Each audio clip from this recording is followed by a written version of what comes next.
Bonsoir, bonsoir. Bienvenue à toutes et à tous. Voilà.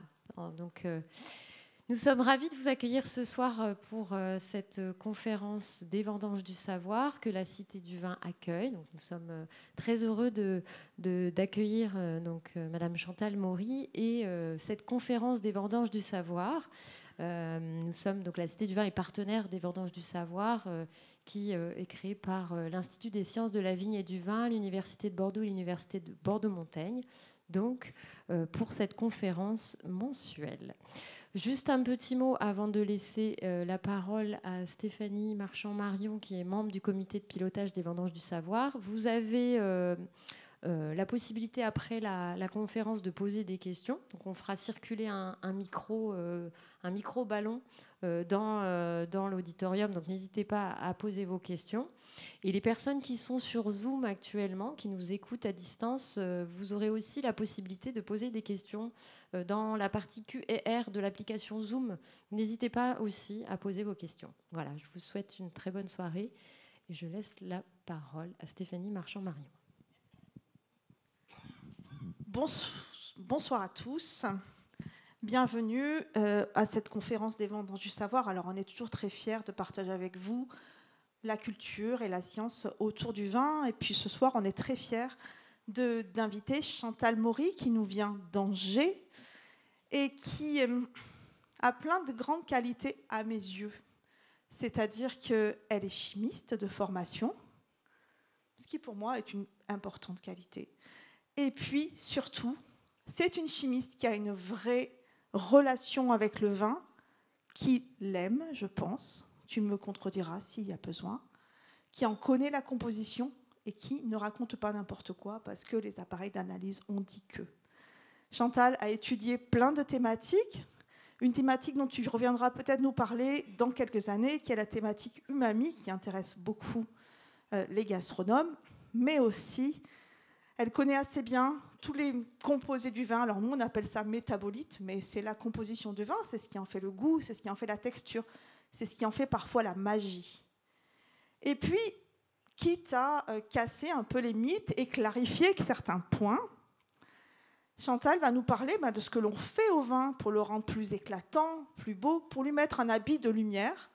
Et c'est ainsi que tu vas nous parler des troubles dans les vins, et puis ce que l'on fait officiellement pour clarifier ces vins et retirer ces troubles pour le rendre un peu plus joli.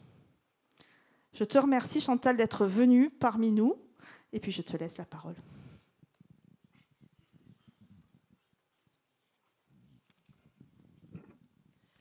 Merci beaucoup pour cette introduction. Bonjour à tous.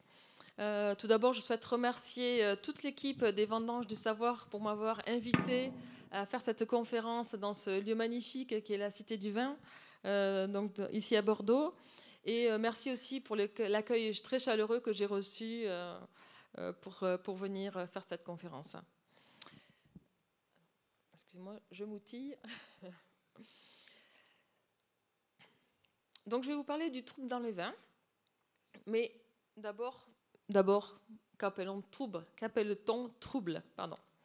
Alors, si on regarde le dictionnaire Larousse d'abord, excusez-moi, je trouve mes mots, ça va venir. On regarde le dictionnaire Larousse, il nous dit état d'agitation, un petit peu là comme je suis, mais ça va passer, d'inquiétude, de confusion ou d'émotion dans lequel se trouve quelqu'un. Par exemple, son trouble était visible, il était tout rouge. Bon, ça pourrait coller pour le vin rouge, en effet, mais on voit bien que ça ne va pas nous aider à comprendre le sujet. En littérature, c'est l'émotion de l'amour. L'émotion de l'amour pour le vin. Le vin, c'est un métier passion. On pourrait peut-être effectivement étendre un sujet là-dessus, mais non, on voit bien que ça ne colle pas avec le sujet. Alors, attardons-nous maintenant sur le dictionnaire Le Robert. Lui dit, pour les liquides, qui n'est pas limpide, qui contient des particules en suspension. Ça y est, on la tient, notre définition du trouble dans le vin. Alors concrètement, à quoi ça ressemble? Donc si on prend un pichet d'eau et qu'on l'éclaire avec une lumière, qu'est-ce qu'on voit? c'est translucide, c'est limpide, on voit au travers. Si en revanche, dans ce même pichet, vous rajoutez un petit peu de farine, qu'est-ce qui se passe? On voit que c'est trouble, c'est turbide. Et dans le vin, on a cette même vision-là, donc ce trouble-là, c'est visuel, ça se voit à l'œil nu, pour toutes les boissons, et donc y compris le vin. Et ce trouble, on le qualifie par une notion qu'on appelle la turbidité.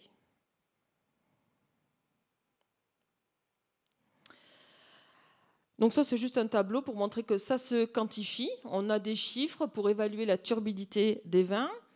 Il n'y a pas de réglementation précise par rapport à ça, mais on va dire que classiquement, sur des vins qu'on va estimer clairs, on va avoir des valeurs de ce qu'on appelle le NTU. C'est un peu, voilà, c'est la turbidité, en fait, tout simplement, que ça signifie.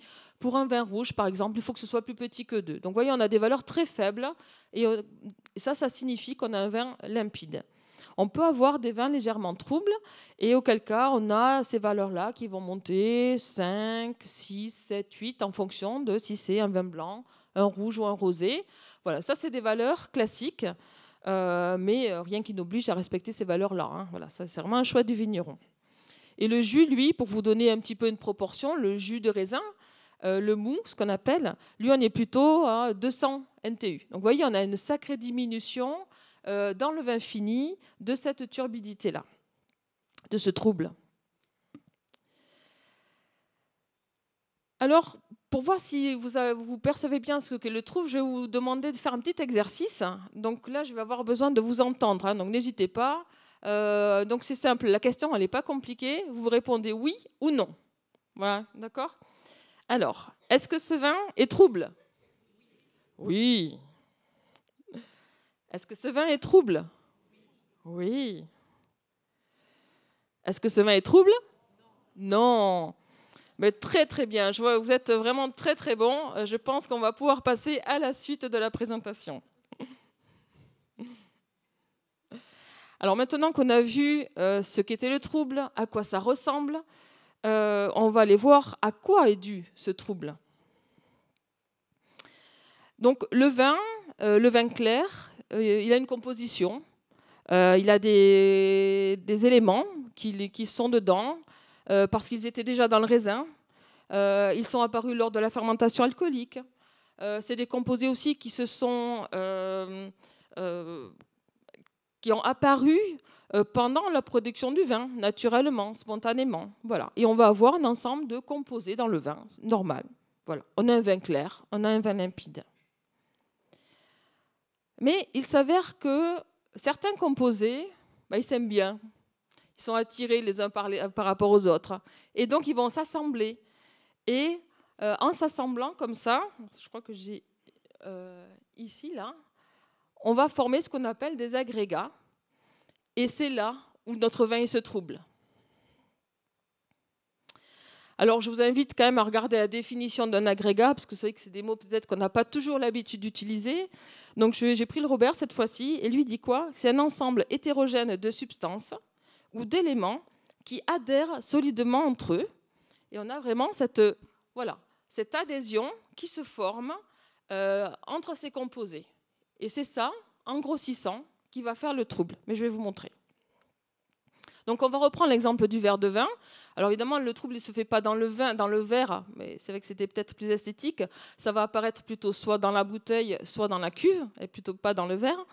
Donc je vous ai représenté le premier verre avec, donc on a nos composés du vin, qui vont petit à petit s'assembler, s'agréger entre eux, de plus en plus, jusqu'à éventuellement tomber au fond de la bouteille, au fond de la cuve. Parce qu'ils sont suffisamment gros, ils sont lourds du coup, et ils vont tomber. Ça peut prendre du temps. On ne sait pas combien de temps, mais ils vont finir par tomber. Et en attendant, le vin, il est trouble.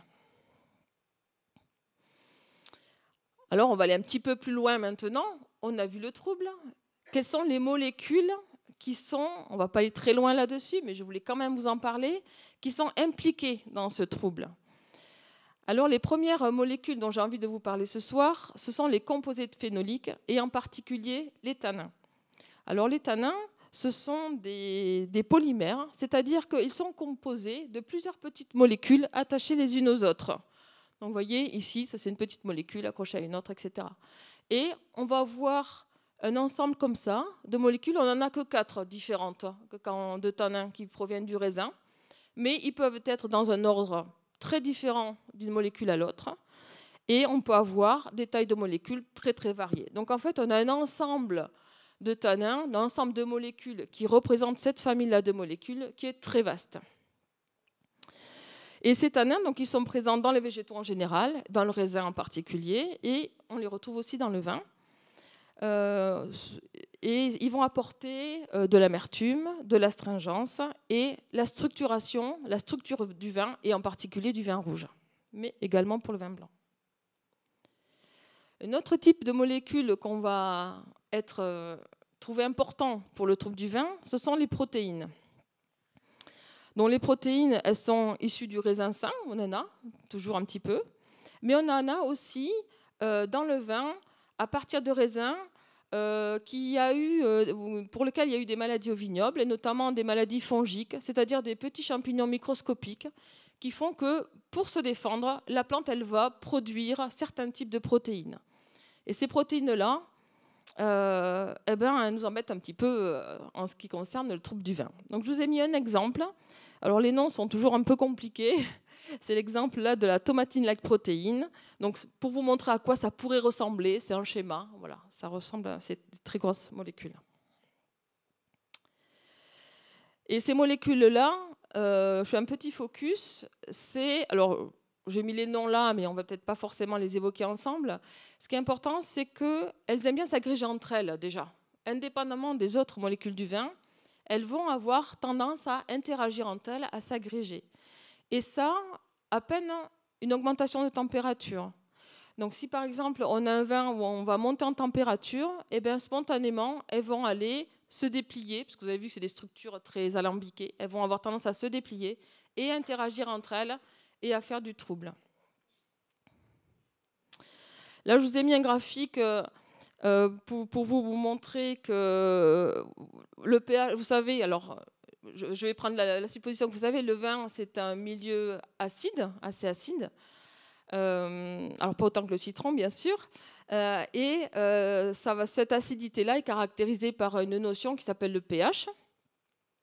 Et le pH, donc on ne va pas chercher à l'ajuster quand on va faire du vin. On va avoir quelques techniques œnologiques qu'on va pouvoir moduler un petit peu, mais finalement, c'est aussi lié beaucoup à la qualité de la vendange quand on va récolter le raisin. Mais c'est intéressant quand même de regarder alors c'est par là ici, pardon, que quand le pH il diminue, donc plus on est acide, donc là on n'est pas encore au citron, le citron serait ici par exemple, et bien quand on diminue le pH, à ce moment-là, on va avoir plus tendance à cette agglomération entre ces protéines-là aussi. Donc le pH, même si on ne peut pas trop le contrôler, on sait qu'il va avoir un impact sur ce trouble-là du vin. Si on regarde un autre facteur, voilà, c'est la concentration, c'est-à-dire la quantité de protéines que l'on a dans le vin, que l'on a dans notre solution. Plus il y en a, oui, je suis du Sud aussi, plus. Plus on a de protéines, donc on voit ici, donc là c'est des concentrations, des quantités de protéines moindres, et là elles augmentent, et ici sur cette courbe-là, c'est les quantités de protéines les plus grandes. On voit aussi que ça c'est la taille des particules, donc c'est-à-dire la taille des agglomérats que l'on a, qui se sont construits spontanément, augmente aussi. Donc vous voyez que finalement la quantité de protéines que l'on a, donc en fonction de ce que le raisin a pu subir à la vigne par exemple, va avoir un impact sur le risque de troubles du coup dans les vins. Donc on a vu les macromolécules, on a vu donc les tanins, on a vu les protéines, et le dernier type de molécules dont je veux vous parler sont les polysaccharides. Donc les polysaccharides, c'est des molécules un petit peu particulières parce qu'elles ont une partie sucre, là ce sont des sucres, et une partie protéine. Alors ça c'est un exemple parmi tant d'autres avec encore un nom un peu barbare, donc c'est l'arabinogalactane de type 2, Ça, c'est pour donner un exemple, pour avoir une imaginaire peut-être pour vous. Ces polysaccharides, ils proviennent des raisins. Ils proviennent également du raisin, mais d'origine fongique, par la présence de Botrytis cinerea. Et ils peuvent être aussi extraits de levure lors des vinifications ou après les vinifications, plus exactement. Pas dans l'élevage. Oups, pardon. Voilà. Donc si on reprend notre verre de vin, plutôt notre cuve de tout à l'heure, vous voyez les petits, alors c'est pas quantitatif, hein, mais en tout cas on peut finalement un peu mieux représenter notre schéma avec dans nos composés qui sont dans les agrégats, on peut retrouver les protéines, les polysaccharides et les polyphénols, les tannins, et on peut voir aussi qu'on a aussi des tannins qui peuvent aussi interagir entre eux également. Bon. Donc on a vu le trouble, on a vu à quoi ça ressemble, on a vu quelles sont les molécules impliquées. Maintenant on va dire oui, bon, mais alors c'est quoi le problème? Pas de problème. Alors il pourrait ne pas y avoir de problème, en effet, mais finalement on se rend compte que pour les consommateurs, globalement, les troubles, c'est associé à la mauvaise qualité. Il y a un manque d'habitude. Quand on voit des dépôts dans la bouteille, on se dit ah, ce vin, il a un problème. Et finalement, c'est peut-être aussi en lien avec un manque de connaissance du produit. Donc, je vous propose de creuser un peu plus la question. Si on regarde, j'ai fait deux captures d'écran d'Internet pour voir un petit peu. Et c'est vrai qu'on se rend compte que la turbidité, elle est souvent considérée comme un indicateur de qualité. Alors, je vais un peu me contredire, mais c'est fait exprès. C'est-à-dire que si on va prendre, par exemple, le vin nature, les vins nature, je crois qu'il y a eu des conférences ici aussi, il va être trouble. Parce que, justement, il n'y aura pas des étapes dont je vais parler tout à l'heure. Et là, finalement, ce n'est pas un signe de pas bonne qualité, puisque c'est aussi éventuellement un signe de reconnaissance. Donc là, dans ce cas-là, ça va être... alors, je n'ai pas été payée pour faire la publicité, mais comme j'ai pris les images, j'ai mis les noms.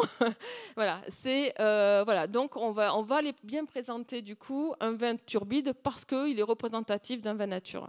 Mais globalement, si on va sur Internet et qu'on dit, voilà, moi, je veux un vin de bonne qualité, un vin haut de gamme, sur quoi on va tomber? Ça va être sur un vin qui est limpide. Donc, il y a quand même cette association qualité-limpidité. Alors, le trouble dans le vin, bon, c'est normal, c'est naturel. Visuellement, ce n'est pas toujours très agréable. Vous allez me dire, c'est discutable. Par contre, très souvent, on a pu constater que ça perturbe la perception quand même du vin. Et l'autre élément, c'est que ça peut modifier, ça peut générer une évolution non voulue du vin avec une diminution des caractéristiques d'arômes, de perception en bouche qui sont moins favorables, qui sont moins qualitatives. Et du coup, on va avoir tendance à soit les éliminer, soit éviter qu'ils arrivent, éviter qu'ils se forment, ces troubles-là. Alors, comme on a évoqué un petit peu quelques mots, donc cette instabilité, finalement, ce trouble, on va parler d'instabilité, lié, on l'a vu, à la température, au pH, et il y a différents facteurs que je ne vais pas développer, mais juste pour mentionner, c'est aussi lié à la présence d'autres éléments dans le vin, comme le fer ou le cuivre, qui peuvent être liés à la composition des sols, qui peuvent être liés aussi aux contenants qu'on va utiliser. Donc, voilà, pour vous montrer que c'est multifactoriel, la question. Donc, on a dit, pour éviter le trouble ou pour l'éliminer, on va faire une clarification.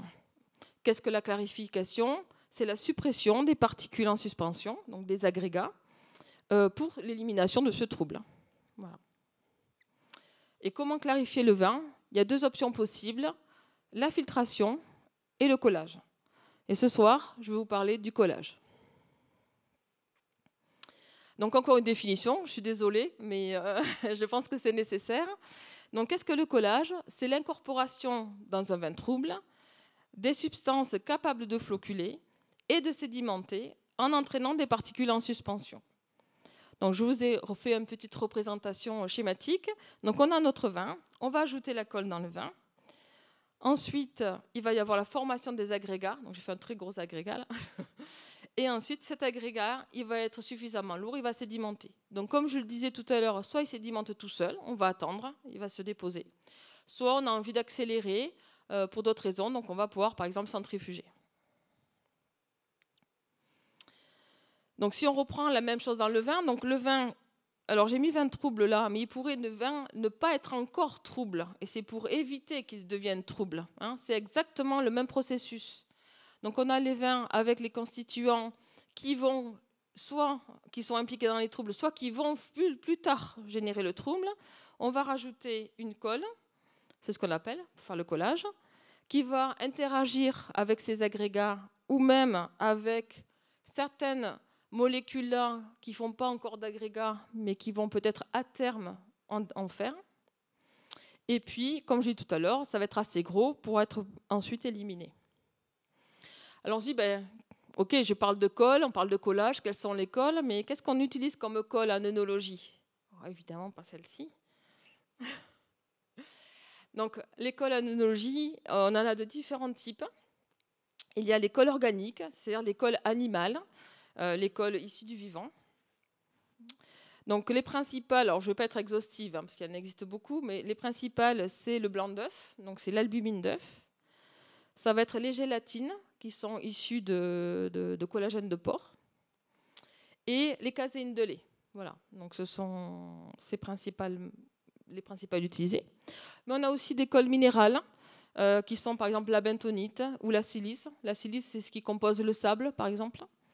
On a des colles de synthèse, PVPP. Et on a des colles aussi végétales depuis quelques temps. Donc les colles végétales aujourd'hui autorisées sont des protéines de pois, de blé et plus spécifiquement du gluten, de la pomme de terre aussi, la patatine, et il y a des essais également actuellement mais qui ne sont pas autorisés sur le quinoa et même sur les pépins de raisin. Ok, donc jusque-là, très bien, mais finalement, on sait qu'aujourd'hui les consommateurs, ils aiment savoir ce qu'ils consomment, ce qui est une très bonne chose. Ils aiment comprendre, mieux connaître, et donc ils vont s'intéresser davantage aussi aux pratiques liées notamment du coup à la viticulture et à l'œnologie. Et une fois, on m'a posé la question, du coup, on m'a dit, oui, mais et alors les vins collés sont-ils véganes? Alors, votre avis? Si on utilise des colles minérales, oui. Si on utilise des colles de synthèse, aussi. Si on utilise des colles végétales, pas de problème. Si on utilise des colles organiques, évidemment, ça ne va pas être possible. Par contre, est-ce que si on utilise des colles organiques, est-ce qu'il peut être végétarien? Alors, oui, donc, donc pour reprendre l'histoire du vin vegan, c'est que le véganisme, c'est on n'utilise pas du tout de matière animale, mais on n'utilise pas l'animal ni mort, ni vivant. Donc ça veut dire qu'évidemment, les colles animales sont évidemment interdites, puisque là, ce n'est pas l'animal vivant. Mais également, pour la production de vin, on ne peut pas avoir du pâturage de moutons dans les vignobles. Ça, c'est interdit, parce qu'on utilise aussi l'animal. Donc ça, ce n'est pas possible dans cette philosophie-là. Et il n'y a pas non plus de traction animale. Voilà. Donc c'est une approche, j'ai envie de dire, là, pour le coup, philosophique, qui va quand même à l'encontre, j'ai envie quand même de le dire, de certaines pratiques agroécologiques. Mais bon, voilà. Et du coup, le vin vegan, c'est possible, sous réserve de certaines pratiques viticoles, mais effectivement, c'est bien possible. Par rapport aux végétariens, c'est un petit peu différent, parce que là, les végétariens, c'est le même régime, on va dire, alimentaire que les véganes, mais à l'exception près que les œufs et le lait sont autorisés. Donc ça signifie que les colles à base de lait et d'œufs, en principe, ça fonctionne aussi. Donc si on revient à cette question-là, ça veut dire que, en fonction des colles animales, donc il n'y a que la gélatine en fait qui fait que le vin ne pourrait pas être végétarien, pardon. Alors j'ai mis un label, d'ailleurs il y a très peu de labels végétariens pour le vin. J'ai trouvé celui-ci qui est suisse. Je pense qu'il n'est pas très développé. Autant l'autre se développe davantage, le label vegan, j'ai vu, on le voit de plus en plus sur les étiquettes. Celui-ci, voilà, je ne sais pas quel avenir il a, mais ça peut-être que d'autres conférenciers en parleront. Donc voilà pour cette partie un petit peu de questionnement sur cet étiquetage vegan ou ces questions qu'on pourrait avoir par rapport au collage. Donc j'ai envie quand même de revenir à nouveau à la question principale au collage et les objectifs du collage. Oui, j'ai bien dit les objectifs du collage. Ce que je vous ai évoqué jusqu'à présent, c'était éliminer le trouble ou éliminer les molécules qui vont plus tard amener du trouble. Mais il n'y a pas que ça. Il y a aussi la facilitation ou éviter même la filtration. Parce que parfois un vin, si on va le filtrer directement, ça colmate. Notamment aux polysaccharides que j'ai mentionné tout à l'heure. Donc finalement, de faire une étape de filtration avant, de collage avant, permet que la filtration se passe bien. Mais il y a également d'autres objectifs. L'amélioration de la couleur, ce qui a mentionné tout à l'heure Stéphanie, c'est en particulier vrai pour les blancs. On veut des vins plus brillants, donc on va pouvoir faire une étape de collage qui va apporter effectivement cette brillance au vin. On va pouvoir aussi améliorer d'un point de vue gustatif, avec l'élimination de mauvais goût, avec la réduction d'astringence. Vous savez l'astringence? Vous savez ce que c'est l'astringence? Oui, super. Donc ce côté un peu râpeux, asséchant en bouche. Voilà. Et ça, c'est bien. Enfin, moi j'aime bien. Ça apporte la structure au vin. Par contre, vous savez que quand c'est vraiment très très fort, c'est quand même moins savoureux et ça permet de moins apprécier le vin. Donc finalement, quand on a un vin extrêmement tannique, ça peut leur faire du bien de réduire un petit peu cette astringence-là pour les assouplir. Et puis, le collage permet la stabilisation. Donc la stabilisation, comme j'ai évoqué, la casse protéique, c'est un peu un gros mot peut-être, mais en tout cas, ça évite le trouble futur. Mais également, ça va permettre une stabilisation de la couleur dans le temps. Voilà. Donc vous voyez que finalement, le collage, on est parti du trouble, mais il n'y a pas que pour cela qu'on va faire une opération de collage. Donc, c'est pour obtenir un vin donc, limpide, brillant et éviter des troubles ultérieurs. Alors, le collage va aussi avoir quand même des impacts sur des arômes. En fonction du collage, je ne vais pas développer cette partie-là, mais c'est vrai qu'on va aussi avoir des impacts secondaires, j'ai envie de dire, par rapport à l'objectif initial. Alors ça c'est invisible, mais je vous rassure, on ne va pas le lire. C'est juste pour vous dire qu'il existe dans la littérature, dans des documents, beaucoup de documents qui va préciser en fonction justement de votre objectif et du type de vin, s'il est rouge, blanc, rosé, quelle serait la meilleure colle et quelles sont les gammes de concentration, de quantité de colle à ajouter. Donc ça, c'était juste pour vous illustrer un exemple. Avec, par exemple, sur la gélatine, on retrouve la potentielle diminution de l'astringence. On s'écrit petit, il faut que je m'approche aussi. Et que c'est vraiment plutôt idéal pour des vins très tanniques. Voilà. Donc ça, c'est l'exemple que j'ai mentionné. Vous avez aussi, évidemment, l'Institut français de la vigne et du vin, qui a tout un site technique qui va présenter toutes les techniques qu'on peut trouver en œnologie, et notamment sur les collages, exactement la même chose, mais de manière beaucoup plus approfondie d'ailleurs, sur toutes les colles et leurs utilisations. Donc, je vais passer ça. Donc on a vu l'objectif du collage. Ce que je voulais quand même aussi vous illustrer avec 3 diapositives, c'était l'impact sur le vin. La première recherche, ça va être de diminuer le trouble. Et on l'a vu, le trouble, on l'appelle aussi la turbidité.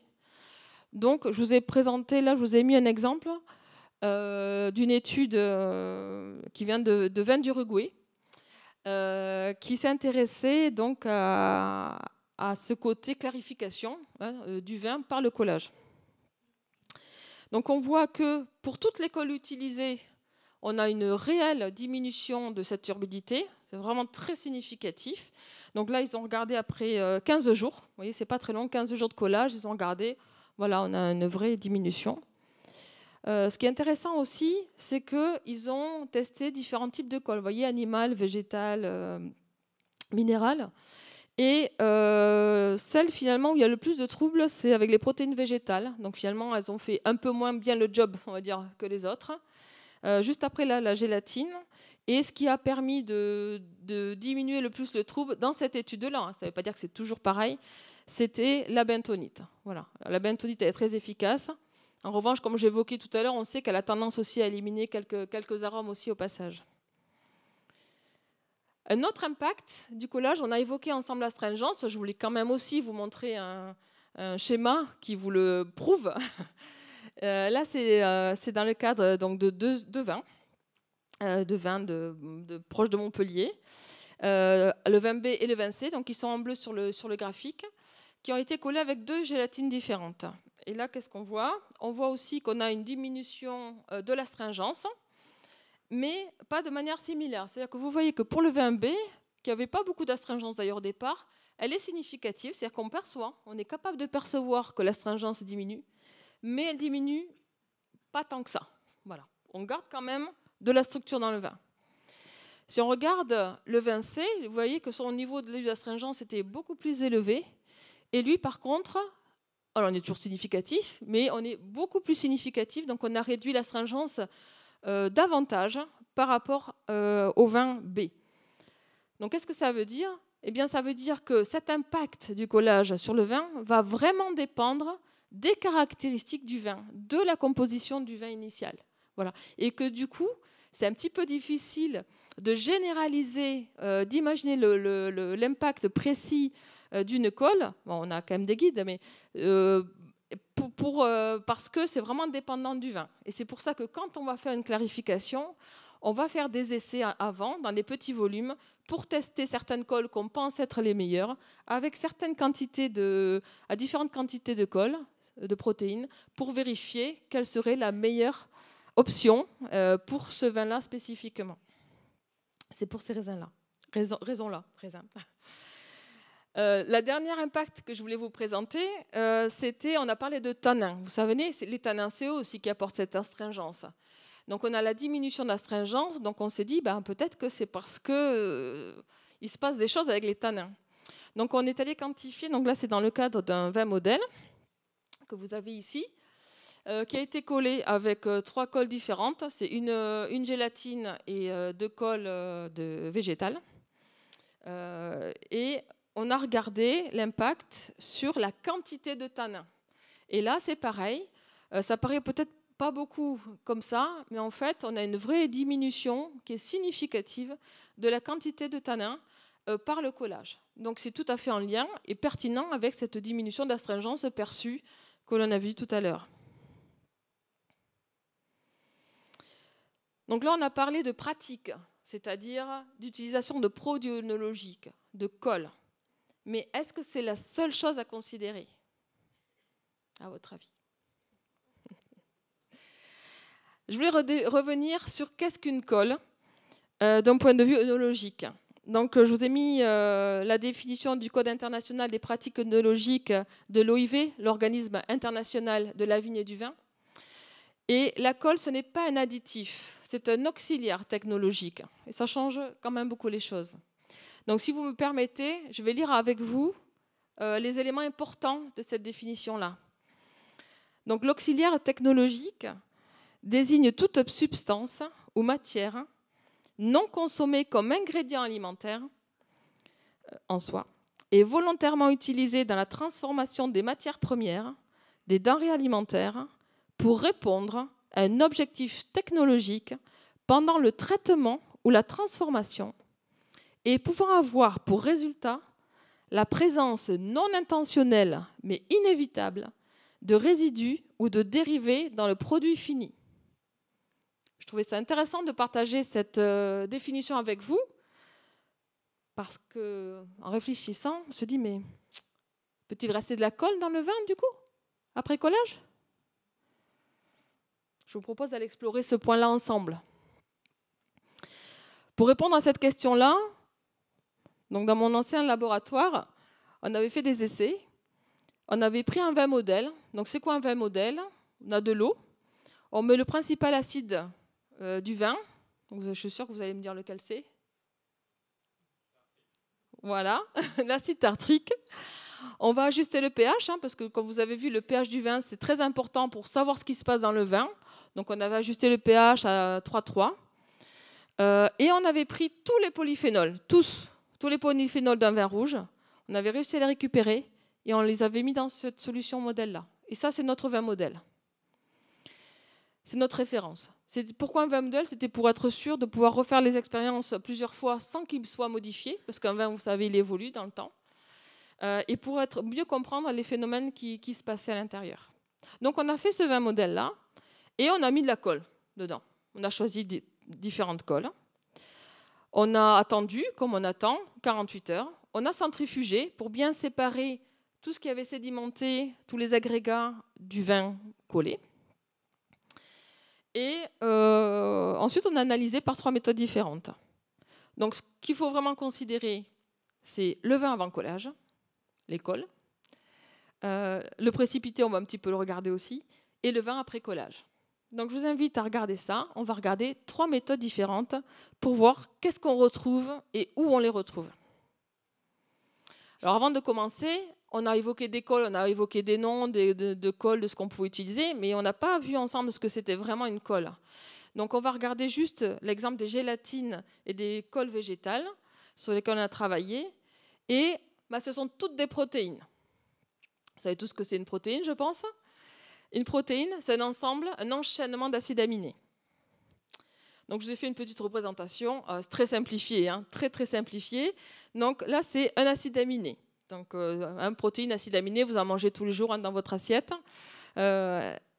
Et une protéine, eh bien, c'est tout simplement un enchaînement d'acides aminés. Donc, il en existe beaucoup plus qu'un seul. Je vous ai mis qu'une seule couleur, mais évidemment, on en a davantage. On a 10 essentiels, mais on peut en consommer au moins 22. Et qu'est-ce que c'est qu'une colle? Eh bien, une colle, c'est un ensemble de protéines. Voilà. Donc, ce n'est pas une seule protéine, c'est plein de protéines qui sont de l'origine qu'on a choisie. Donc ça, c'est vraiment important pour comprendre la suite. Donc dans cette étude-là, on a utilisé des colles donc, animales et gélatines et des colles végétales qui sont des gluten hydrolysés. Alors les schémas ne sont peut-être pas très simples, mais on va essayer d'y aller pas à pas ensemble. Donc ça, c'est ici, vous avez, ça correspond à toutes les protéines, l'ensemble des protéines que l'on peut trouver dans une colle commerciale. On a acheté un bidon de colle commerciale, voilà, on a analysé. Et comment ça se regarde? C'est-à-dire que ici, c'est la taille des protéines. Donc, plus on va vers la droite, plus les protéines sont grosses, sont grandes. Donc, excusez-moi, je crois que je me suis trompée. C'est ici où c'est les plus gros, excusez-moi. Ici, c'est les plus gros et ici, c'est les plus petits. Voilà. Et ce qu'on a décidé de faire, comme on s'est dit, c'est peut-être un petit peu complexe d'avoir tout ça. On va en prendre qu'une seule partie. Donc, ce qu'on a fait, c'est qu'on a éliminé les plus petites et les plus grosses pour ne conserver que la partie centrale, les protéines un petit peu de taille moyenne, finalement, qui correspondaient à cette colle commerciale. Et cette colle-là, pardon, on l'appelait un petit prénom très joli, on l'appelait G16. Pourquoi? G pour gélatine et 16 parce que finalement, le poids moléculaire moyen des protéines, c'est 16 kilodaltons. Voilà, donc G16, un petit nom. Et pour les gluten hydrolysés, alors c'est notre représentation, je suis désolée si vous n'êtes pas habitués. Donc là, comment ça se lit? Alors cette fois-ci, c'est pas horizontal, c'est vertical. Donc ici, vous avez les protéines les plus grosses et ici, les protéines les plus petites. Donc on peut le voir ici grâce aux chiffres qui sont des protéines témoins qui montrent un petit peu la taille des protéines qu'on a dans notre milieu. Ici, c'est le gluten de départ. Et ce gluten-là, on ne l'a pas utilisé, on l'a hydrolysé de 2 manières différentes. Et on a eu un premier gluten ici et un deuxième gluten qui est représenté ici. Et qu'est-ce qu'on voit? Comme tout à l'heure, on a éliminé finalement, en faisant l'hydrolyse, on a perdu les grosses protéines, les plus grosses, et on a conservé surtout, principalement les petites, et les petites qui sont représentées par un poids moléculaire de l'ordre de 14 kilodaltons. Donc vous voyez que finalement, c'était pas mal, parce qu'on se retrouve avec des colles végétales et des colles animales qui sont à peu près la même taille. Donc finalement, on va pouvoir comparer leur comportement en enlevant cet effet possible de leur taille. Donc la première méthode qui a consisté à voir si, je vous rappelle, s'il y a des résidus de colle dans les vins, a consisté à regarder la viscosité. Donc la viscosité, c'est le côté visqueux, j'ai envie de dire presque huileux, c'est un peu exagéré, mais vous voyez, voilà, qui accroche, qui glisse. Et qu'est-ce qu'on voit ici? Donc, vous avez le vin modèle, hein, le vin modèle sans collage ici, qui a cette viscosité-là, qui en a une, hein, de toute façon, ce n'est pas de l'eau. Et avec l'ensemble des cols testés, on voit qu'on a augmenté cette viscosité du vin. On l'a augmenté. On a mis quoi? On a mis que de la colle dans le vin. Et en plus, on a centrifugé. Et on a éliminé les agrégats, normalement. Donc, c'est bien qu'il reste quand même de la colle. Qu'est-ce que ça pourrait être d'autre? Bon, on ne s'est pas contenté de ça. On dit, bon, c'est une hypothèse, on va les vérifier. Est-ce que c'est juste? Est-ce qu'on ne peut pas quand même objectiver davantage ce résultat? Donc, on a utilisé la deuxième méthode. La deuxième méthode, elle utilise la propriété des protéines à être constituées d'acides aminés. Et alors, c'est pas mal parce que donc, vous retrouvez le schéma de tout à l'heure, notre col qui est composé de beaucoup de protéines. Qu'est-ce qu'on a fait? On a coupé. On a coupé les liaisons des acides aminés, ce qu'on appelle une hydrolyse, et on a généré finalement tous les acides aminés qui constituaient cette colle. Voilà, ça c'est le principe, donc au laboratoire bien sûr. Et grâce à ça, je vais vous présenter ces résultats-là. Donc qu'est-ce qu'il faut regarder d'abord? Cette première ligne, j'espère que vous voyez bien, c'est assez gros. Cette première ligne vous présente la quantité de protéines, d'acides aminés, donc de protéines, qui étaient présents dans le vin modèle. Parce que finalement, il s'avère qu'avec le processus que l'on a utilisé pour récupérer les tanins, on avait aussi récupéré un peu de protéines. Donc, on avait dans le vin de départ à peu près 86 mg par litre de protéines. Bon, ça c'est notre départ. Ensuite, on a mis la colle. La colle, on a mis, vous voyez, environ 69 mg par litre de gélatine, de G16, et puis 86 mg par litre des deux gluten hydrolysés. Alors c'est toujours important de faire le bilan de la matière quand on fait des études comme ça pour vérifier qu'on peut aller plus loin dans l'analyse. Donc qu'est-ce qu'on regarde? Si on fait la quantité de protéines qu'il y a dans le vin plus la quantité que l'on a rajoutée, on a un total. Vous êtes d'accord avec moi? Ce total-là, c'est ce que j'ai surligné en gris.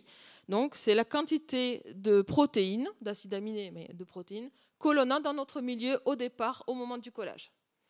Qu'est-ce qu'on a après le collage? Donc, après le collage, on a la quantité des agrégats qui ont précipité, des précipités, plus ce qui reste dans le vin après collage. Vous êtes d'accord? Donc, j'ai additionné ces deux colonnes et on retrouve ce total 2 qui correspond à la quantité d'acides aminés, de protéines que l'on a à la fin du collage.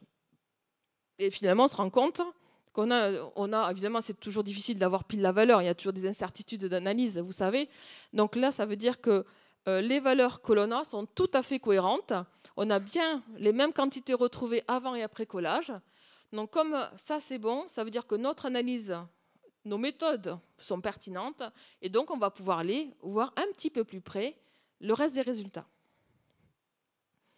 Le reste des résultats, c'est évidemment le vin après collage, donc que j'ai souligné, que j'ai encerclé plus exactement en violet. Alors, si on regarde cette quantité-là, vous voyez, on a 107 ici, à peu près 107. Et on avait combien le vin? 86. Vous êtes d'accord avec moi que c'est bien au-dessus. Sur l'autre col, on a 123 mg par litre. Bon, on n'avait toujours que 86 au départ. Donc, on en a plus.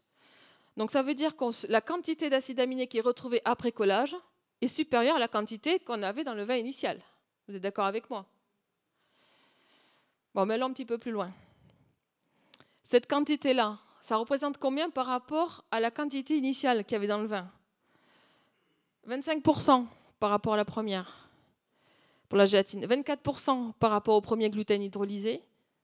42% par rapport au gluten hydrolysé 2. Donc ça veut dire qu'on a entre 25% et 42% en plus de protéines par rapport à la quantité initiale de vin. Donc il s'est bien passé quelque chose. Maintenant, on va reprendre ces calculs-là, on va aller voir dans un autre sens. Donc on a toujours notre vin de départ.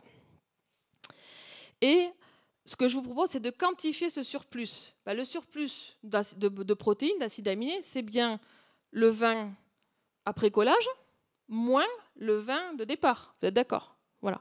Mais ça, c'est ce que j'ai mis encerclé en violet. C'est en milligrammes. Et ça correspond, et si on compare cette valeur-là par rapport à cette fois-ci, non pas du vin initial, mais par rapport à la quantité de colle qu'on a ajoutée au départ, il s'avère que finalement, pour la gélatine, on a 29% de la colle qui est restée dans le surnageant, enfin dans le vin après collage. On a 26% dans le cas du premier gluten hydrolysé et on en a 24% dans le cas du deuxième gluten. Donc ça veut dire qu'on observe dans ces conditions-là, on est dans les solutions modèles, hein, dans ces conditions-là d'analyse, avec ces cols-là, la présence de presque un quart, hein, au moins un quart de la colle qui est restée dans le vin après collage. Mais ça ne nous a pas suffi. On s'est dit oui, d'accord. Ça, quand même, bon, avec ça, on est quand même un peu sûr de nous, parce que là, les chiffres, ils sont quand même, les bilans sont bons, il n'y a pas de raison que ce ne soit pas la valable. Mais on s'est dit, on va quand même faire une troisième méthode pour vérifier nos résultats.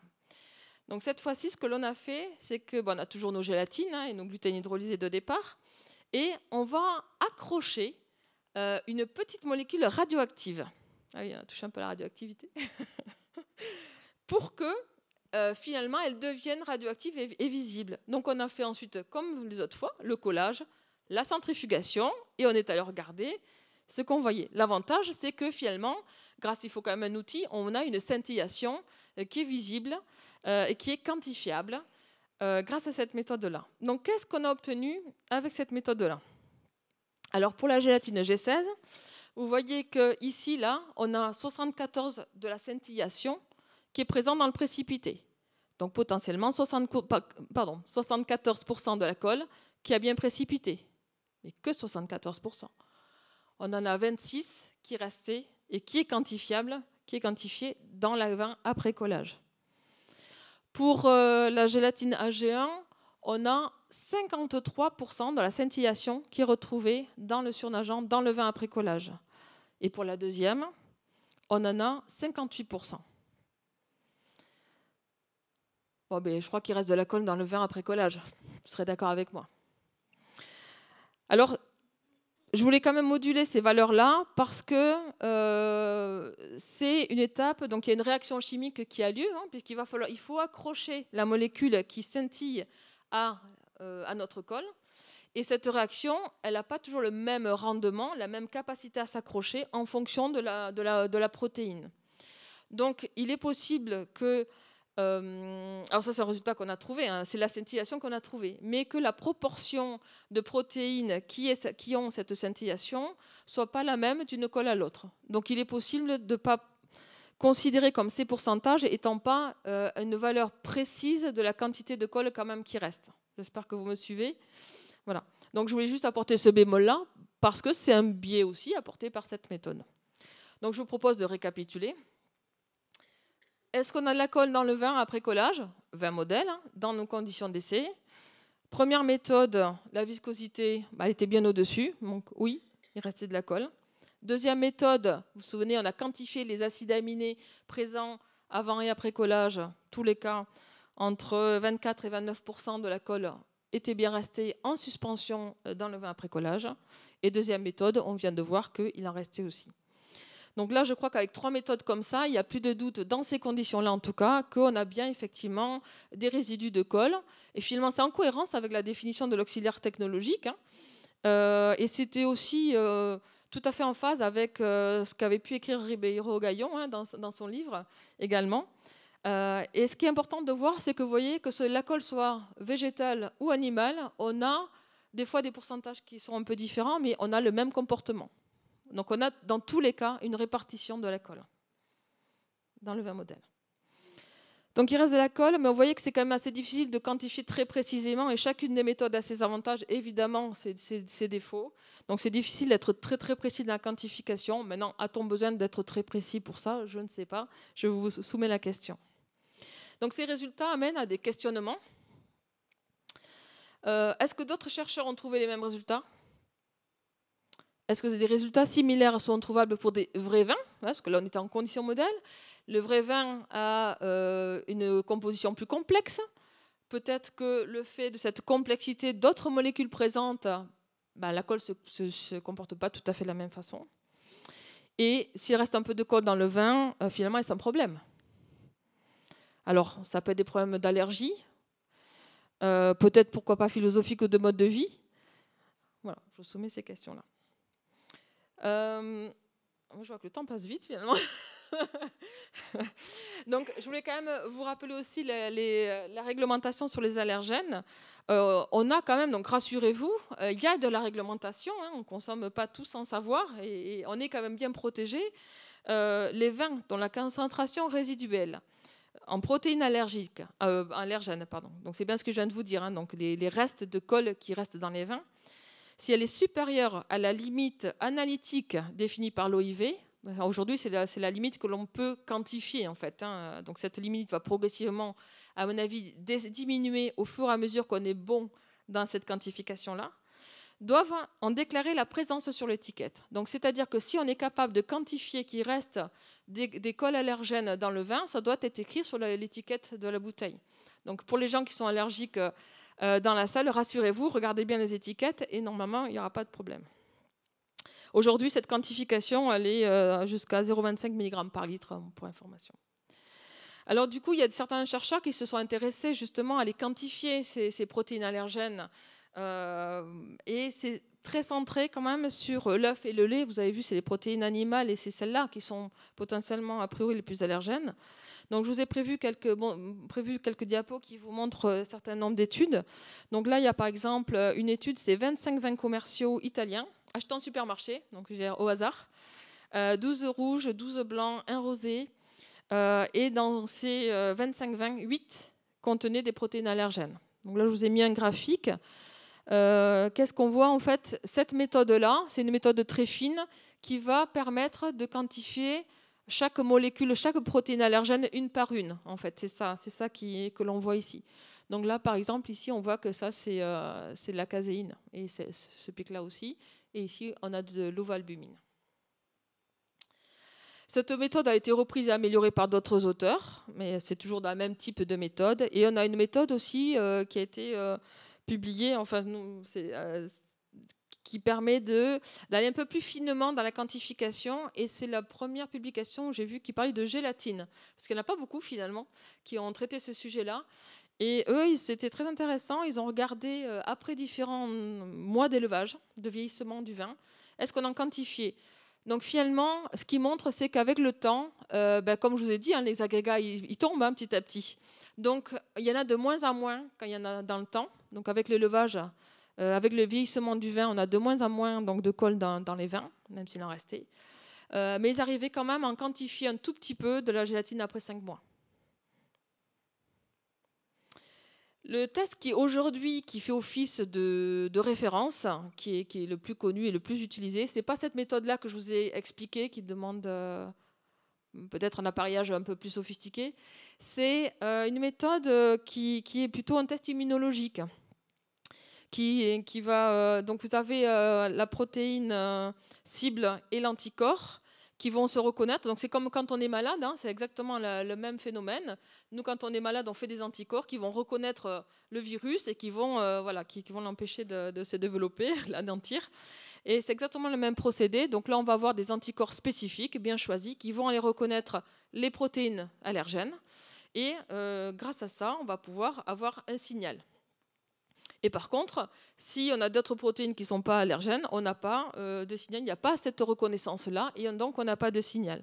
Donc ça, c'est très schématique, mais je pense que ça parle bien de cette méthode-là. On va parler d'immunotest, par exemple, de test ELISA. Voilà. Et quand on regarde ce qui a été publié grâce à cette méthode-là dans la littérature, parce qu'aujourd'hui, cet aspect des résidus est beaucoup traité dans la littérature par cet aspect-là. C'est-à-dire qu'il en reste ou qu'il n'en reste pas. Je vais me dire que ma foi, est-ce que c'est si grave que ça? Par contre, s'il reste des protéines allergènes et que ça met en danger les consommateurs, là par contre c'est un problème. Donc c'est plutôt abordé par cet angle-là, de regarder si on trouve de l'allergénicité au vin après collage. Donc là c'est un exemple de vin italien à nouveau. Donc on voit ici là que c'est la colle utilisée, donc c'est de la caséine. On voit à nouveau toutes avec les tailles qui augmentent ici, les plus grosses, hein, comme tout à l'heure, les plus petites ici. Et ici, il y a eu des dépôts de vin, et vous voyez qu'on n'a aucun signal. Aucun signal. Ça veut dire que les vins n'ont pas réagi. Donc on considère qu'il n'y a pas de résidus de colle, en tout cas pas allergènes, dans ces vins-là. Il y a une autre étude qui a concerné 85 vins France, Australie, Nouvelle-Zélande et Espagne. Pour dire qu'il y a vraiment des études partout. Ils ont aussi utilisé 720 sans collage pour vérifier, pour avoir des contrôles aussi. Cette fois-ci, c'était avec du blanc d'œuf. Et ils n'ont pu détecter un signal montrant qu'il y avait une allergénicité. 153 vins d'Australie et de Nouvelle-Zélande. Donc, je ne sais pas si vous arrivez à lire. On a du blanc d'œuf, c'est en anglais en plus, je suis désolée, de la caséine, de la colle de poisson aussi, qu'on n'a pas évoqué, mais qui est aussi allergène, et du lait. Et là, il y a seulement 2 vins qui ont présenté une réponse allergène, mais c'était à partir d'œufs entiers, ce qui est, je pense, assez rare, en fait, comme en termes d'utilisation. Voilà. Et une dernière étude sur le gluten, parce qu'on sait que le gluten, c'est quand même allergène. Donc là, j'ai trouvé une étude qui s'est intéressée à des gluten et à des hydrolysats de gluten, comme on avait fait dans l'étude. Et là, ils n'ont trouvé aucune réaction allergène à partir de ces vins-là. Pour les rouges. Pour les blancs, ils ont vu qu'il fallait quand même rajouter, en plus de la colle, soit de la bentonite, donc une autre colle finalement, de la silice ou des tanins, pour supprimer la réaction de réaction allergène. Donc ça ne veut pas dire qu'on enlève tous les résidus encore une fois, mais en tout cas pour supprimer cette réaction-là. Donc finalement, il faut faire presque un double collage, mais qui permet d'éviter cette réaction d'allergénicité avec les tests. Donc moi j'ai envie de conclure un petit peu sur cette petite partie-là. J'ai encore des diapos si j'ai du temps. Les résidus de colle, ils sont probablement en interaction très forte avec les tanins, voire avec les polysaccharides. Ce qui fait que, donc si je remets mon petit... que si on a notre corps où on est allergique, on ne reconnaît plus le site de la protéine qui fait qu'on reconnaît l'allergénicité, ça bloquerait peut-être ça, qui fait qu'on n'a pas cette réaction d'allergique, alors qu'on a bien ces protéines-là dans le vin. Alors peut-être que je vais accélérer un tout petit peu. Donc c'est se poser la question, ça va, d'accord, de la filtration. Certaines études se sont dit, peut-être il faut filtrer pour éliminer justement ces résidus.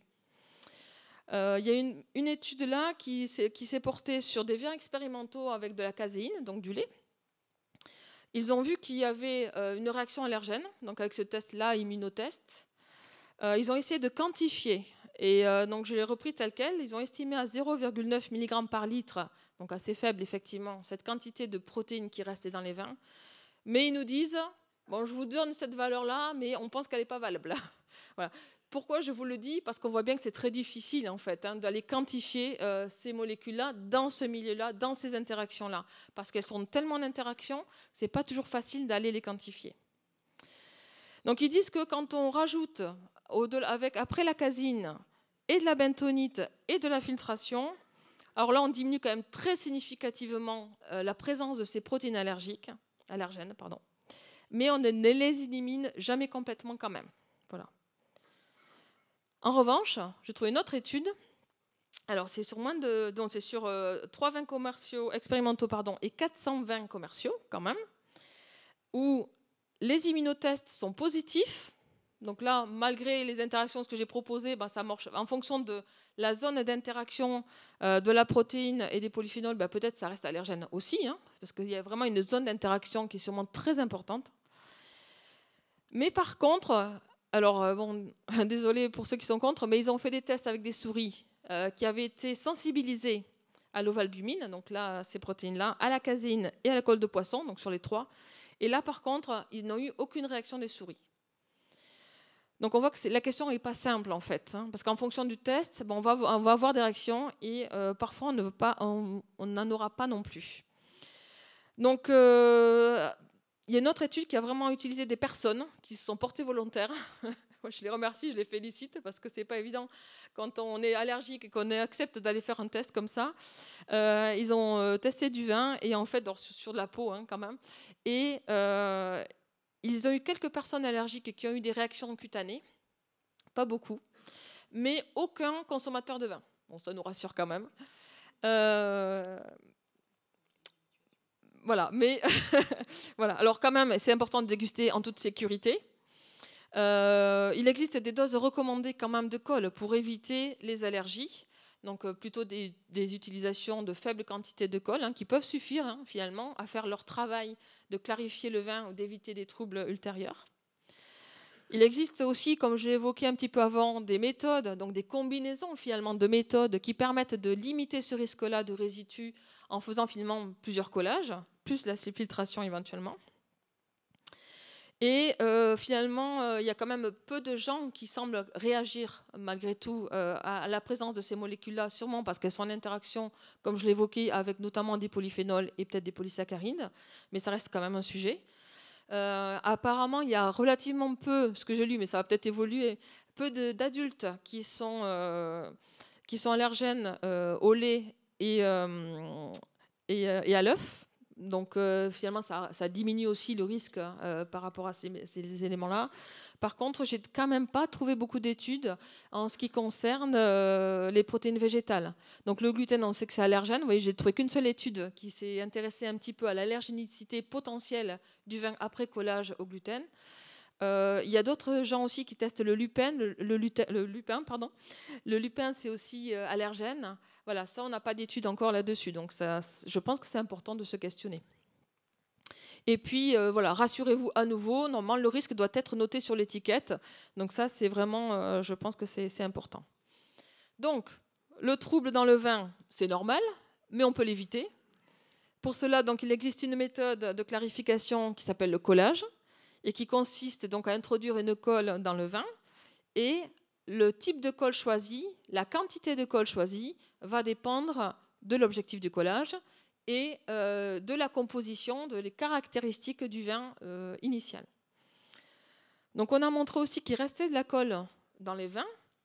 Cette quantité de colle est plus ou moins détectable en fonction des méthodes utilisées, en fonction des techniques utilisées. Et par contre, c'est vrai pour l'école à la fois végétale et l'école animale.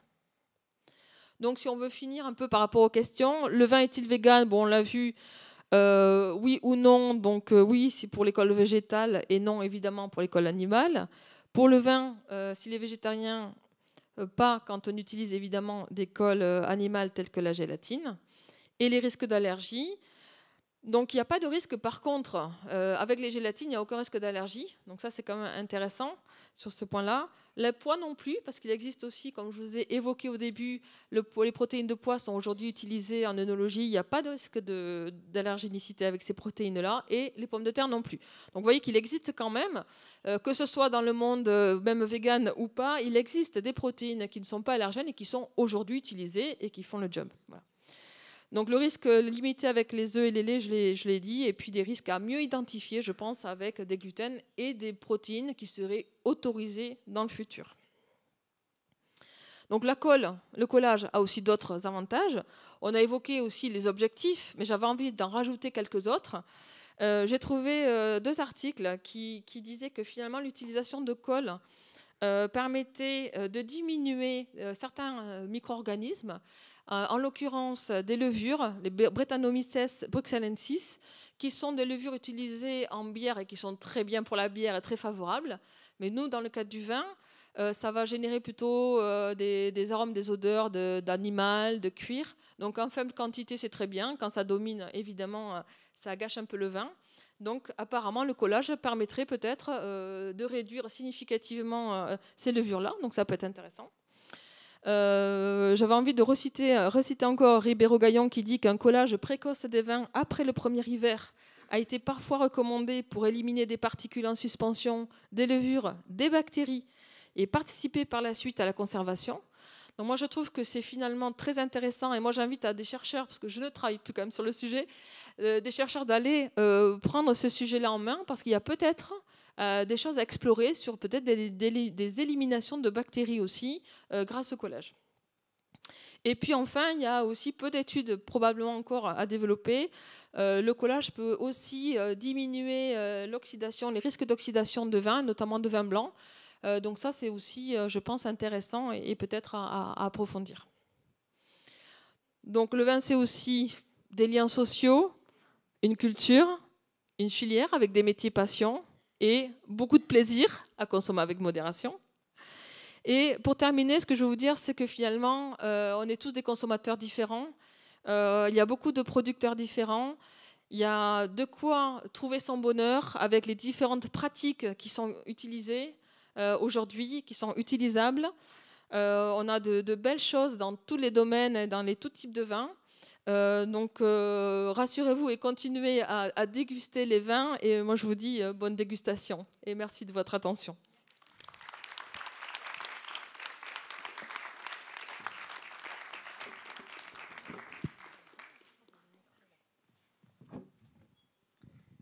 Merci beaucoup Chantal de nous avoir éclairé, clarifié. Merci aussi d'avoir précisé qu'en termes de composition du vin, ce n'est pas la molécule qui fait le poison, mais c'est la dose. Et de nous avoir parlé de dose, c'est vraiment très important. Maintenant, la parole est à vous et je vous invite à vous exprimer, poser vos questions. Il n'y a pas de mauvaises questions. Allez-y. Qui a une question? Alors, on va peut-être un peu déglacer l'auditoire en utilisant les questions des gens qui sont sur Zoom. Une première personne sur Zoom nous demande si une teneur en alcool élevé peut influencer la tendance des composés du vin à former un trouble. Quel est l'effet de l'alcool sur l'apparition du trouble, selon toi? Alors, c'est une bonne question. J'avoue que je n'ai pas creusé ce sujet-là. Je ne suis pas sûre que ça a un impact, hein, mais ça serait peut-être des choses à explorer. L'alcool, c'est une petite molécule. Les interactions dans les alors, je ne sais pas si je vais rentrer dans les choses un peu compliquées. Non, vas-y. Les interactions là dont on parle, c'est des interactions très fortes entre des très grosses molécules qui vont pouvoir à la fois avoir des interactions qu'on appelle hydrophobes et confortées, consolidées par des interactions qu'on va appeler hydrophiles. Donc les premières viennent souvent des cycles aromatiques, notamment de certains acides aminés et de tannins. Et les interactions hydrophiles, ça va être grâce aux fonctions alcool, aux hydrogènes, à l'oxygène qui sont présents dans les molécules. Et tout ça fait qu'on a, ces interactions fortes qui sont consolidées par un certain nombre de liaisons, en fait, qui ne sont pas covalentes, mais qui sont des interactions. Je pense que l'éthanol, il est un peu petit pour venir interférer là-dedans, parce qu'on parle, nous, quand même de macromolécules. Donc je ne pense pas qu'il intervienne. Maintenant, ce serait peut-être des choses quand même à l'explorer. Affaire à suivre, donc. Est-ce que quelqu'un dans la salle, peut-être Nachidil, aurait une question?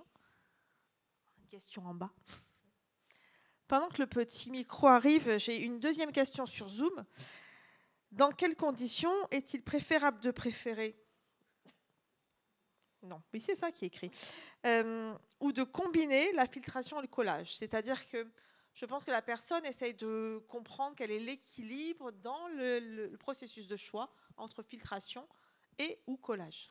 Alors c'est vrai que c'est une bonne question parce qu'on sait que plus on va rajouter des étapes, plus on risque aussi d'éliminer des arômes, des choses qui nous intéressent aussi et qui font que le vin reste complexe. Donc moi, ce que j'aurais envie de dire, c'est que quand on utilise des protéines allergènes, c'est peut-être là où il faut effectivement l'utiliser pour qu'il n'en reste pas, ou suffisant, ou en tout cas en étant dans le seuil. C'est vrai que j'avais une diapo, mais je crois que j'ai oublié de le dire. Il existe un seuil effectivement apparemment d'allergénicité. Si on est en dessous du seuil, qu'on ne cumule pas, ou s'il n'en reste pas, c'est encore mieux. Donc moi j'ai envie de dire de le faire plutôt quand on a des risques potentiels d'allergénicité. Voilà. Merci beaucoup. Nachidil, c'est à toi. Oui. Du coup, moi, j'avais une question sur l'information au consommateur. Est-ce qu'il y a une obligation d'informer le consommateur sur le type de colle utilisé? Sinon, est-ce que ça existe? Est-ce qu'il y a des vignerons qui, sur l'étiquette, indiquent ça? Au-delà des labels, au-delà du fait d'avoir un label vegan ou pas, est-ce que le consommateur a la possibilité de le savoir? Alors, c'est une très bonne question aussi. Donc, il y a deux éléments, il ne faut pas que j'oublie.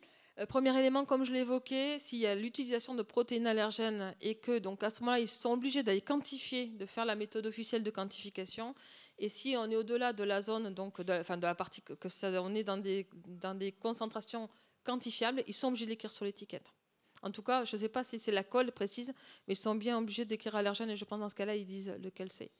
Ensuite, il y a des changements au niveau de l'étiquetage des vins, il y a des changements qui ont eu lieu récemment et où on est obligé de mentionner les ingrédients. Alors c'est que dans le vin, bon, on ne parle pas d'ingrédients en principe, mais du coup, il est possible normalement d'accéder, alors c'est souvent, ça peut être par des QR codes, où il est possible d'aller trouver ces informations-là. Merci beaucoup. Est-ce qu'il y a une autre question dans la salle? Un monsieur tout en haut, alors pendant que le... Ah non, un monsieur pas tout en haut. Allez-y, monsieur. Monsieur est en bas. Merci beaucoup, madame. Ce que je voudrais vous poser simplement la question, est-ce que dans vos études de laboratoire, on a constaté un changement de goût du vin avant, par rapport au collage et après? Est-ce que ça a été fait? Alors, nous, on ne l'a pas fait, mais il y a des études, effectivement, j'avais pas le temps, vous voyez, j'ai bien pris le temps, j'avais pas le temps de développer cette partie-là, mais on sait qu'effectivement, il y a des effets, on va dire, collatéraux de chaque étape, et le collage en fait partie. Donc, toujours le risque, ça va être d'éliminer des molécules d'intérêt. Donc, on risque d'éliminer des arômes, alors pas tellement parce qu'ils sont gros, mais ils vont être un peu emportés, dans ce phénomène de précipitation. Donc effectivement, en fonction des cols, ce ne sera pas le même impact. Et de ce que j'ai lu, la bentonite réduirait plus, par exemple. Alors c'est vrai qu'elle est plus efficace sur l'élimination, mais l'élimination de tout aussi. Voilà. Donc c'est un compromis à trouver. Et des doses aussi, parce que là l'effet dose va aussi jouer beaucoup pour trouver le bon compromis entre le collage, la clarification, le risque éventuellement d'allergènes et puis l'appauvrissement potentiel, on va dire, du vin suite au collage.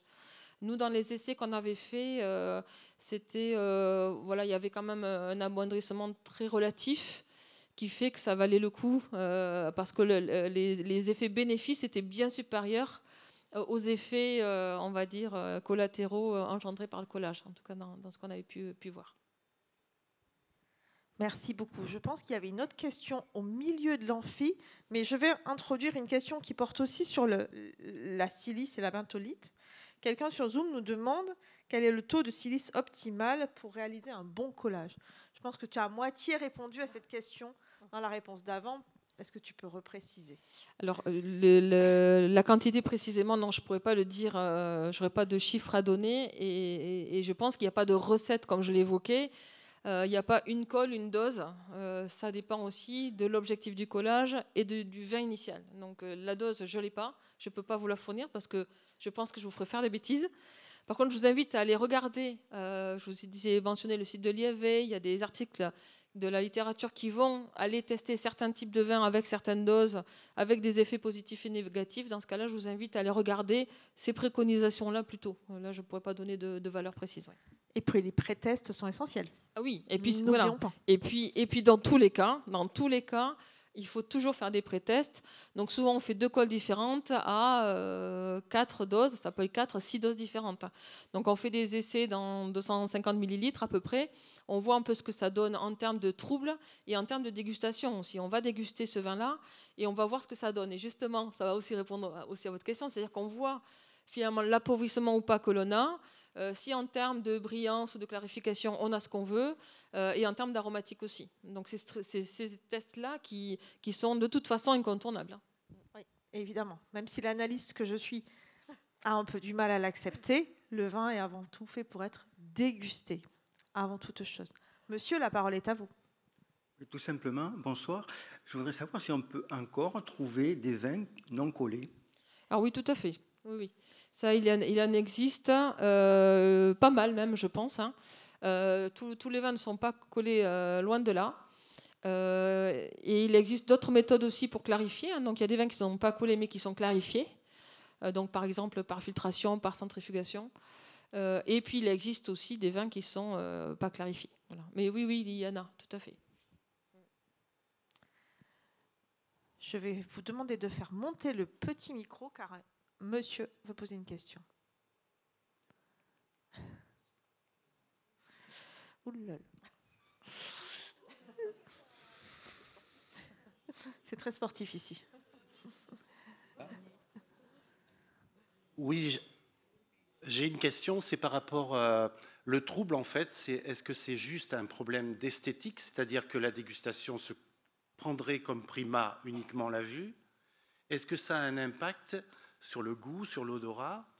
Et à ce moment-là, si ça n'a pas d'impact sur le plan olfactif ou sur le toucher de bouche, ça serait juste un problème d'éducation. Alors oui, le premier élément, c'est celui-là, c'est qu'on a l'impression que c'est pas bon, que c'est mauvaise qualité, donc on l'élimine. En vrai, ça c'est tout à fait acceptable. Mais quand même, on sait que sur un vin qui est trouble, on a des risques quand même d'autres réactions qui vont se passer dans le vin et qui vont générer des défauts au vin. Voilà. Donc si on le boit tout de suite, j'ai envie de dire, bah, c'est un choix, on peut accepter de boire un vin trouble. Maintenant, si c'est un vin que l'on souhaite garder, il y a quand même un risque de déviation du vin. Voilà. Merci beaucoup. Est-ce que d'autres personnes dans la salle ont des questions? Pas pour l'instant. Donc, on va peut-être terminer avec une question qui va te renvoyer en Val-de-Loire, qui est sur Zoom. Et on nous demande... Ah tiens, il y a une autre question. Mais c'est pas grave, on y reviendra. Quelle est la méthode de collage la plus courante pour les vins blancs du Val-de-Loire? C'est question technique. Alors, je suis désolée, je n'ai pas fait d'enquête avant de venir.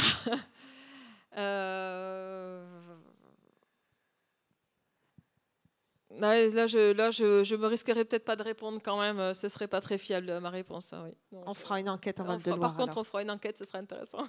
Et puis, on a une question qui est une question un peu d'histoire, car on nous demande depuis quand est-ce que l'on pratique le collage dans les vins? Et c'est une pratique classique, ancienne. Que se passait-il pour les vins antiques? Alors c'est une très bonne question. Et effectivement, je m'étais demandé si j'évoquais ça. Oui, c'est très très ancien. Parce que dans les premiers vins, ils mettaient de l'argile pour faire que ces troubles, alors ils n'appelaient pas ça agrégats, je pense à l'époque, mais ces agrégats précipitent et tombent de même, pour les aider à tomber. Donc il y avait déjà ce phénomène-là, mais là pour le coup c'était physique. C'était vraiment physique, donc de mettre de l'argile pour faire tomber. Donc oui, c'est une pratique très très ancienne. D'ailleurs, je crois que ça a été décrit par Pline l'Ancien. Ah oui. Voilà. Alors, nous avons une question de Monsieur François tout en haut.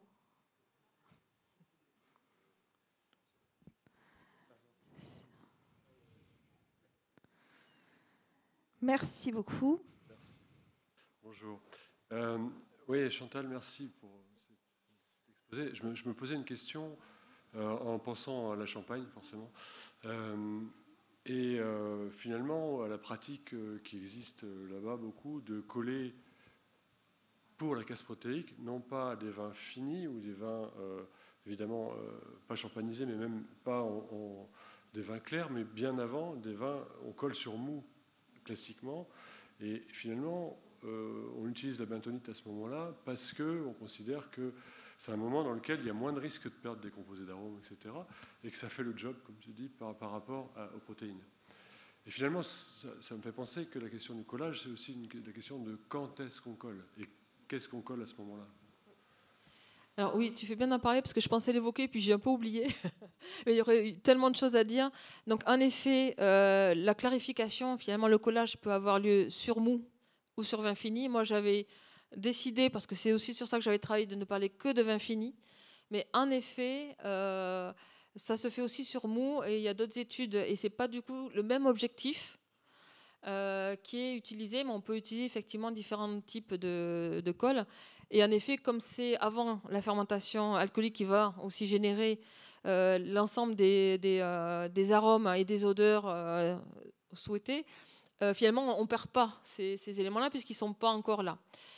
Et a priori, on ne perd pas non plus les précurseurs d'arômes, puisque sinon on les perdrait aussi. Donc ça reste des petites molécules qui ne sont pas impactées effectivement lorsqu'on fait le collage en amont. Mais du coup, ce n'est pas le même objectif. Effectivement, on élimine quand même des protéines qui sont là dès le départ, c'est vrai, donc on rejoint une partie des objectifs quand même. Il y a effectivement des pratiques comme ça qui fait que ça suffit. Donc si ça évite de coller en suivant, c'est vrai que le collage peut potentiellement éliminer d'autres choses aussi, avoir d'autres impacts comme on l'a vu. Donc ça peut être aussi une alternative, oui. Ouais. Mais c'est vrai que je n'ai pas développé cette partie-là, parce que je pense qu'on pourrait également le développer plus longtemps. Je pense qu'on va pouvoir s'arrêter là s'il n'y a plus de questions dans la salle. Merci beaucoup Chantal, merci d'être venue. Merci à vous et merci pour votre attention. Merci d'avoir été présent et nous vous donnons rendez-vous le 1er avril pour une conférence extrêmement sérieuse sur les AOC.